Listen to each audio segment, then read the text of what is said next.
Gita is easy प्रेम पूर्वक प्रस्तुत करते हैं। गीता का अध्याय 13 क्षेत्रज्ञ विभाग योग। इस अध्याय में श्री कृष्ण भौतिक शरीर क्षेत्र और आत्मा या चेतना क्षेत्रज्ञ के बीच अंतर बताते हैं। ये ज्ञान और वैराग्य के माध्यम से आत्म साक्षात्कार और मोक्ष प्राप्ति का मार्ग दिखाता है।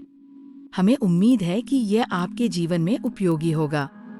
चलिए अध्याय 13 शुरू करते हैं। हे कुंती पुत्र, ये शरीर क्षेत्र कहलाता है और जो इसे जानता है उसे जानने वाले लोग क्षेत्रज्ञ कहते हैं।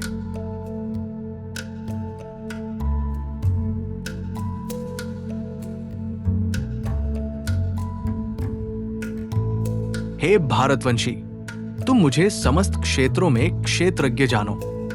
क्षेत्र और क्षेत्रज्ञ का ज्ञान ही मैं ज्ञान मानता हूं। क्षेत्र क्या है, उसके गुण क्या है, उसके स्वरूप क्या है, किन कारणों से क्या परिणाम उत्पन्न होते हैं तथा वो कौन है और उसकी शक्तियां क्या है, ये सब संक्षेप में मुझसे सुनो।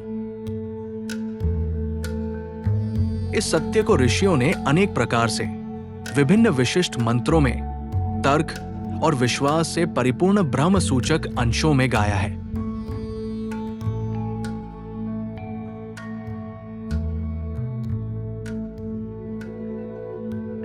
पंच महाभूत, अहंकार, बुद्धि तथा अव्यक्त अर्थात मूल प्रकृति, 10 इंद्रियां, एक मन तथा इंद्रियों के 5 विषय, इच्छा, द्वेष, सुख, दुख, समुच्चय, बुद्धि, धैर्य, इस प्रकार क्षेत्र का उसके स्वरूप सहित संक्षेप में वर्णन किया गया है।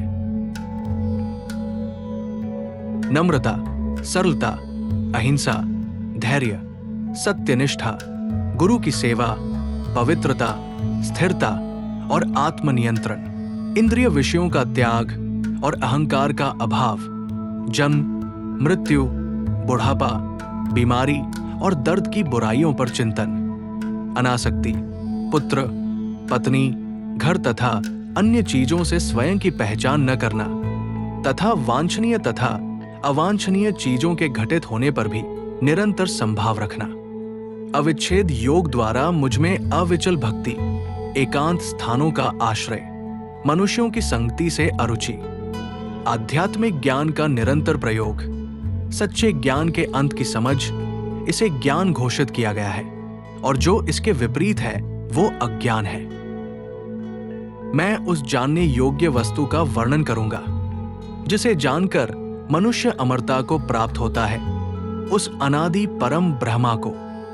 उसे न तो सत कहा जाता है न असत।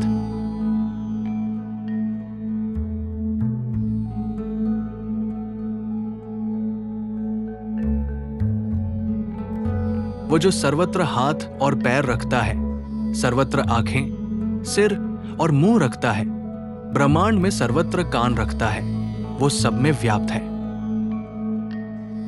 समस्त इंद्रियों के कार्यों से प्रकाशित, फिर भी इंद्रियों से रहित, निरपेक्ष, फिर भी सबको धारण करने वाला, गुणों से रहित, फिर भी उनका भोक्ता, समस्त प्राणियों के बाहर और भीतर अचल और चलायमान, अपनी सूक्ष्मता के कारण अगम्य, वो दूर और निकट है, अविभाज्य, फिर भी ये इस प्रकार विद्यमान है मानो प्राणियों में विभाजित हो। इसे प्राणियों को धारण करने वाला, भक्षण करने वाला तथा उन्हें उत्पन्न करने वाला भी कहा जाता है।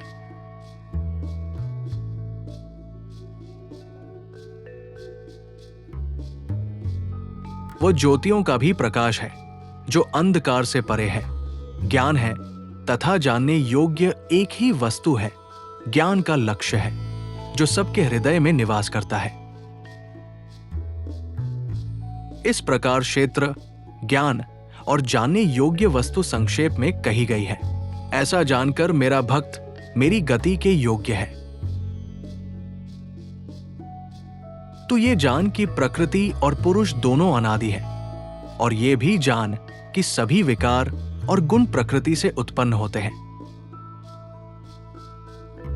शरीर और इंद्रियों की उत्पत्ति में प्रकृति को कारण कहा गया है। सुख और दुख के अनुभव में पुरुष को कारण कहा गया है। प्रकृति में स्थित पुरुष प्रकृति से उत्पन्न गुणों का अनुभव करता है। गुणों के प्रति उसकी आसक्ति ही उसके अच्छे और बुरे योनियों में जन्म लेने का कारण है। और इस शरीर में स्थित परम पुरुष को दर्शक, अनुमति देने वाला, समर्थक, अनुभवकर्ता, महान स्वामी और सर्वोच्च आत्मा भी कहा जाता है। जो पुरुष और प्रकृति को गुणों सहित इस प्रकार जानता है, वो चाहे किसी भी जन्म में क्यों न हो, फिर कभी जन्म नहीं लेता। कुछ लोग ध्यान के द्वारा, शुद्ध हृदय के द्वारा अपनी बुद्धि में आत्मा को देखते हैं। अन्य लोग ज्ञान के मार्ग से तथा अन्य लोग कर्मयोग के द्वारा। और लोग इस बात को न जानते हुए भी दूसरों से सुनी हुई बातों को ही पूछते हैं, यहां तक कि वे जो कुछ सुनते हैं उसे ही परम शरण मानकर मृत्यु से भी परे हो जाते हैं। हे भारतवंशी, जो भी प्राणी उत्पन्न हुआ है, चाहे वो जंगम हो या अचर, उसे क्षेत्र और क्षेत्रज्ञ के संयोग से ही उत्पन्न हुआ जानिए। वो देखता है जो सब प्राणियों में समान रूप से विद्यमान परम प्रभु को मरने वाले में भी अमर को देखता है। चूंकि वो भगवान को सर्वत्र समान रूप से विद्यमान देखता है, अतः वो स्वयं को हानि नहीं पहुंचाता और इस प्रकार सर्वोच्च लक्ष्य को प्राप्त करता है। वो देखता है जो देखता है कि सभी कार्य केवल प्रकृति द्वारा किए जाते हैं और आत्मा निष्क्रिय है।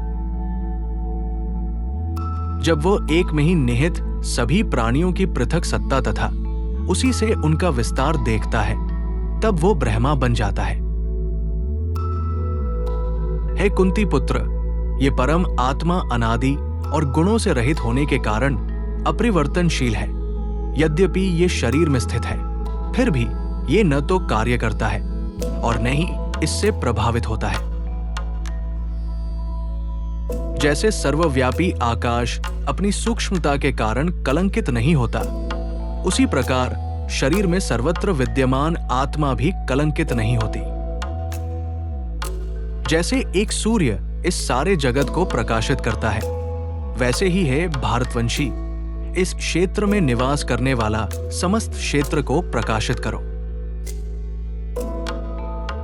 जो लोग इस प्रकार ज्ञानरूपी नेत्र से क्षेत्र और क्षेत्रज्ञ का भेद जान लेते हैं तथा प्राणियों की प्रकृति से मुक्ति भी जान लेते हैं, वे परब्रह्म को प्राप्त होते हैं। गीता का 13वां अध्याय समाप्त। धन्यवाद।